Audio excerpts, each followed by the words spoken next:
എല്ലാവർക്കും MA വ്ലോഗ്സിലേക്ക് സ്വാഗതം. സ്വാഗതം പറ.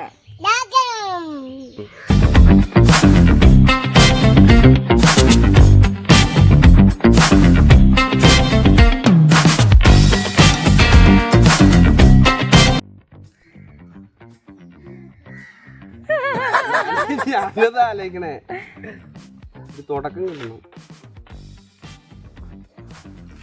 അതിപ്പോൾ എന്താണെന്ന് വെച്ചാലേ, ഞങ്ങളൊരു ചെറിയൊരു ചാനൽ തുടങ്ങിയേക്കുക, MA വ്ലോഗ്സ് പറഞ്ഞിട്ട്. നമ്മൾ ചെറിയ കൊച്ചു കൊച്ചു ഫാമിലിയിൽ കുറച്ച് കാര്യങ്ങളും പിന്നെ നമ്മുടെ യാത്രകളും കാര്യങ്ങളൊക്കെ ആയിട്ട് നിങ്ങളിലേക്ക് എത്തിക്കുക. ചെറിയ ചെറിയ സന്തോഷങ്ങൾ, ഇതിനൊക്കെ വേണ്ടി ചെറിയൊരു ചാനൽ. അതൊക്കെ നിനക്ക് വല്ലതും പറയാനുണ്ടെങ്കിൽ പറ. നീ തന്നെ പറയണം. കണ്ടന്റിന് ഭയങ്കര ക്ഷാമം ഇപ്പം, അതുകൊണ്ടാണ്. അതെ, കണ്ടന്റ് ക്ഷാമം എന്ന് പറഞ്ഞാൽ വേറെ ഒന്നുമില്ല. നമ്മളിപ്പോൾ ആദ്യമായിട്ട് തുടങ്ങണുള്ളൂ. അപ്പോൾ ചെറിയ രീതിയിലൊക്കെ ഉള്ള വീഡിയോസൊക്കെ ചെയ്യാം. അപ്പോൾ ഇഷ്ടപ്പെട്ട സപ്പോർട്ട് ചെയ്യുക. നെഗറ്റീവായാലും പോസിറ്റീവായാലും നമ്മൾ എല്ലാം സ്വീകരിക്കുന്നതാണ്. ഇവിടെ എല്ലാം പോകും കേട്ടോ. എല്ലാവരും സബ്സ്ക്രൈബ് ചെയ്യാൻ മറക്കണ്ട, ലൈക്ക് ചെയ്യുക, ഷെയർ ചെയ്യുക, എല്ലാവരും സപ്പോർട്ട് ചെയ്യാൻ വേണം. ബെല്ലൈക്കൺ അമർത്തണം കേട്ടോ, എന്നാലേ ഞങ്ങളുടെ വീഡിയോസിന് നോട്ടിഫിക്കേഷൻ വരുള്ളൂ. ഓക്കെ ചെയ്തോ.